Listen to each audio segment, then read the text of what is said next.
The studio lights were blazing. The audience was laughing. Steve Harvey was mid-joke, that signature grin spreading across his face as he prepared to read the next survey question. And then he saw the man's hands. Scarred. Trembling. Holding something invisible but heavy. Steve stopped talking. The teleprompter kept rolling, but he wasn't reading anymore. He was staring at those hands like they were speaking a language only he could hear. What happened in the next 7 minutes would become the most powerful moment in Family Feud history. Nobody in that studio knew they were about to witness a promise kept for 40 years. Nobody knew that the elderly man standing at the podium had carried a weight so crushing that it had shaped every single day of his life since 1982. And nobody, not even Steve Harvey, was prepared for what would unfold when that promise was finally revealed. This is the story of how one veteran's silence spoke louder than any words ever could. The game had started normally. Two families, the Johnsons and the Hendersons, battling it out for points and prizes like thousands of families before them. The energy was electric, the banter was flowing, and Steve was doing what Steve does best, turning every answer into comedy gold. But there was something different about James Henderson.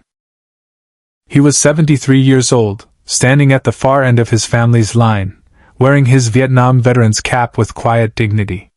While his kids and grandkids were laughing and high-fiving, James stood perfectly still, his weathered hands clasped in front of him, his eyes fixed on something beyond the cameras. Steve noticed. He always notices.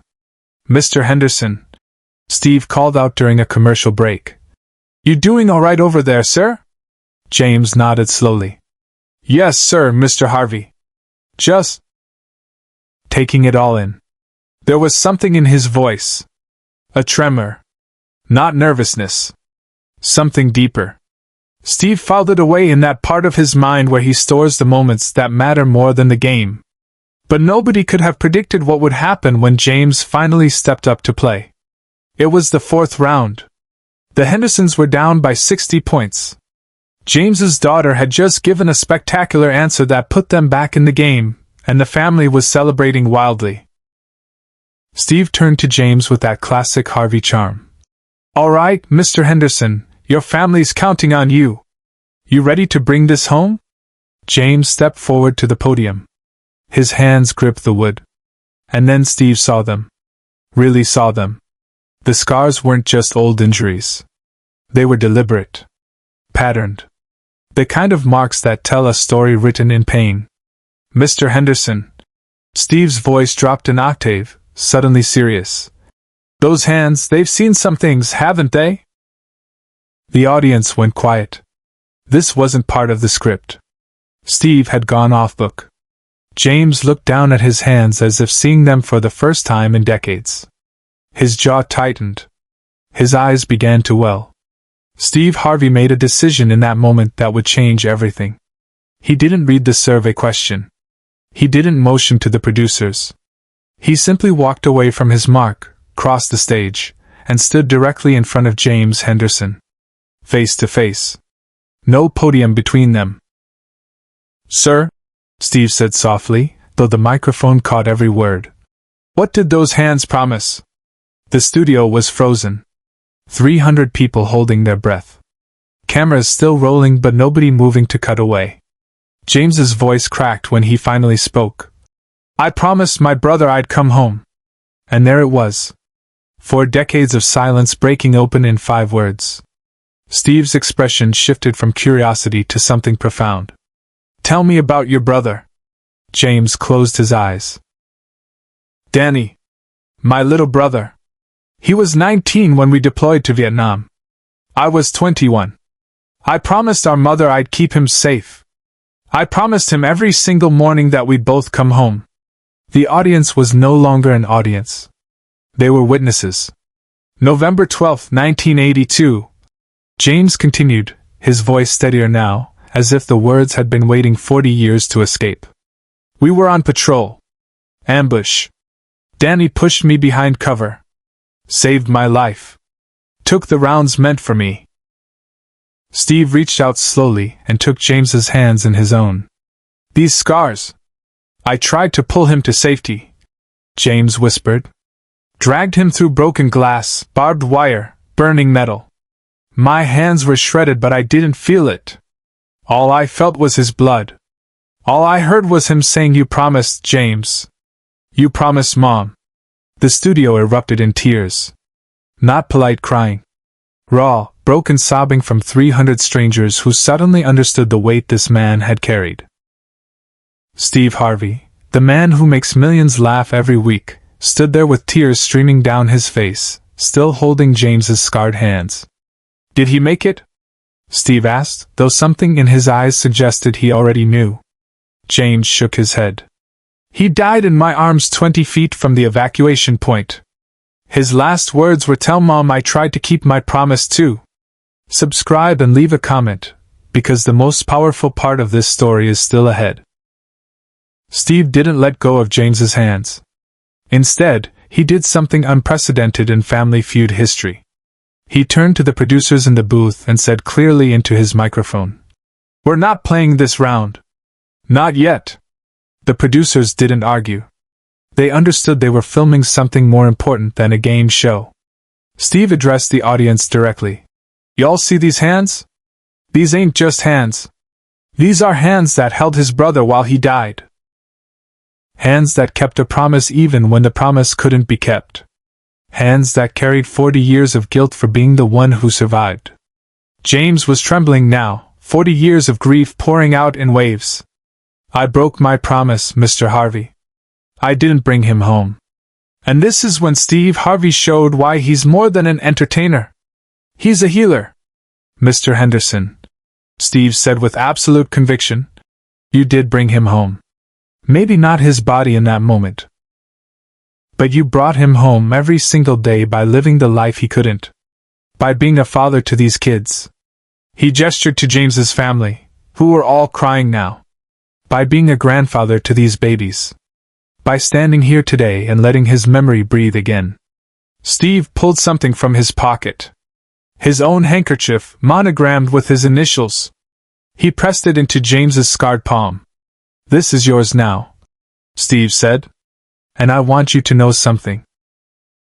Your brother kept his promise too. He promised to protect you, and he did. He gave you 40 more years that he didn't get. And you've been honoring that gift every day you've lived with integrity. The moment that followed will be impossible to describe fully, but here's what happened. The Johnson family, the opposing team, left their side of the stage and walked over to James. The father, a man in his 50s, stood in front of James and saluted him. "My father was in Vietnam, sir. He didn't make it home either. Thank you for your service. Thank you for carrying this so we never forget what it cost." The entire studio audience stood. Every single person. Not to applaud. To honor. The silence was cathedral deep. Steve Harvey stood beside James like a brother, his arm around the veteran's shoulders, and said something that the cameras barely caught. "You're not alone in this anymore, sir. You just let 300 people help you carry it. And millions more watching at home." Behind the scenes, something else was happening that nobody in the audience knew about. Steve Harvey had made a call during the commercial break that followed. He contacted the Veterans Crisis Line, the Wounded Warrior Project, and his own foundation. Within 48 hours, James Henderson would have access to trauma counseling, a support group of Vietnam veterans dealing with survivors' guilt, and a full scholarship fund established in Danny Henderson's name for children of fallen soldiers. But in that moment on stage, none of that had been announced yet. In that moment, it was just Steve and James and the unbearable weight of a promise kept in the only way it could be. Steve finally asked the question everyone needed to hear. "Mr. Henderson, if Danny could see you right now, standing here with your family, what do you think he'd say?" James looked at his daughter, his grandchildren, all of them crying and holding each other. He looked at the audience, at the opposing family standing in respect, at Steve Harvey who had stopped a game show to honor pain. "I think," James said slowly, his voice finally steady, "I think he'd say you did good, brother. You lived enough for both of us." The studio exploded in applause. But it wasn't celebratory. It was cathartic. Steve Harvey did something he'd never done before.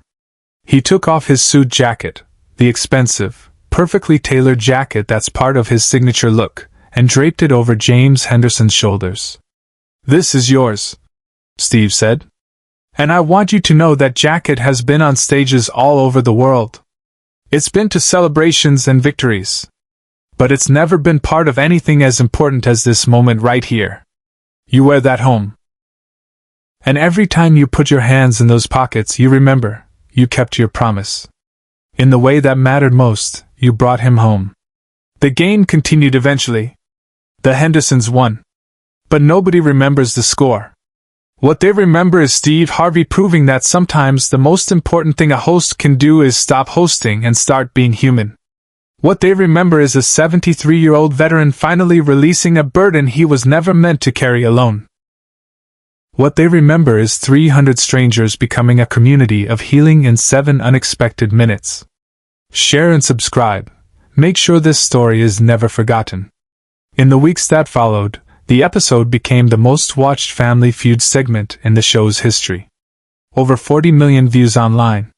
Thousands of comments from veterans, from families of fallen soldiers, from people who had never served but suddenly understood the invisible weight that so many carry. Steve Harvey gave interviews about that day, and every time, he said the same thing. "I didn't plan that. I couldn't have planned that. I just saw a man's hands and knew they were holding a story that needed to be told.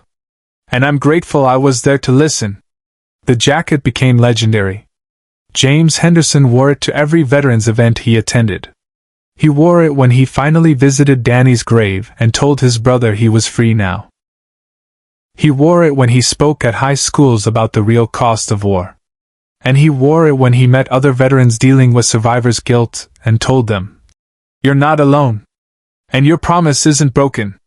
It's still being kept every day you choose to live with purpose." 5 years later, James Henderson passed away peacefully in his sleep, surrounded by his family.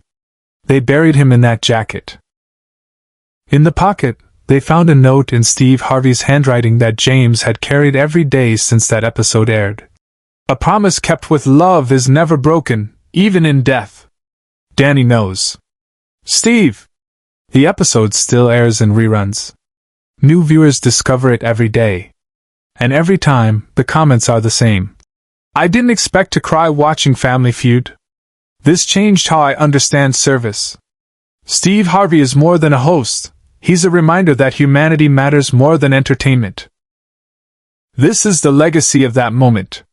Not a game show episode, but a masterclass in how to honor pain, how to witness grief, and how to remind someone that the promises we make in love are never wasted, even when circumstances break them in ways we couldn't control. Steve Harvey stopped a show to start a healing.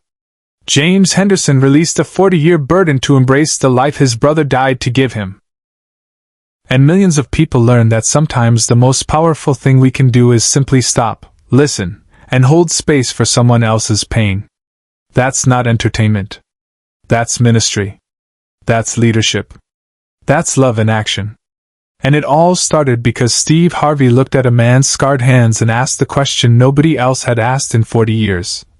What did those hands promise? The ripple effect of that 7-minute moment continues to this day. The Danny Henderson Scholarship Fund has sent 43 children of fallen soldiers to college. Every year on November 12th, Steve Harvey posts a photo of James wearing that jacket with a simple caption. "Promises kept. Brothers honored." Military bases across America now show that episode during mental health awareness training. Therapists use it to help veterans understand that survivors' guilt can be shared, processed, and transformed into purpose. The jacket itself became something more than fabric. After James's funeral, his family donated it to the Smithsonian's National Museum of American History. The placard reads, "The jacket Steve Harvey gave to Vietnam veteran James Henderson on Family Feud, 2019. A symbol of how entertainment can become healing when humanity takes priority." Visitors often leave in tears. It's the most photographed item in the entire veterans wing. Steve Harvey himself changed after that day. In interviews, he said, "I've made people laugh for decades. That's my job, and I love it. But that day with Mr. Henderson reminded me that sometimes the greatest gift you can give someone isn't laughter, it's presence. I stopped being Steve Harvey the entertainer and became Steve Harvey the human being. And honestly, that's the version of myself I'm most proud of. He now incorporates moments of genuine connection into every episode, always keeping an eye out for the person in the room who's carrying something heavy. You can see it, he says. The way they hold themselves. The way their smile doesn't quite reach their eyes. And when I see it, I remember Mr. Henderson's hands, and I know, my job in that moment isn't to get laughs. It's to get truth. The final words belong to Danny Henderson, spoken to his brother 40 years later. On that stage, James had said Danny's last words were, "Tell Mom I tried to keep my promise too." Steve Harvey made sure those words reached farther than a dying soldier's whisper in a Vietnamese jungle. They reached millions. They reached veterans who thought they were alone. They reached families who didn't understand why their loved ones couldn't let go of the war. They reached a generation that never experienced Vietnam but needed to understand its cost. And most importantly, they reached other brothers, other sisters, other friends who survived when someone they loved didn't, and gave them permission to stop punishing themselves for being alive. That's the promise that was really kept on that Family Feud stage. Not just James's promise to Danny, but Steve Harvey's promise to everyone watching, that pain deserves honor, that grief deserves witness, and that humanity will always matter more than the game.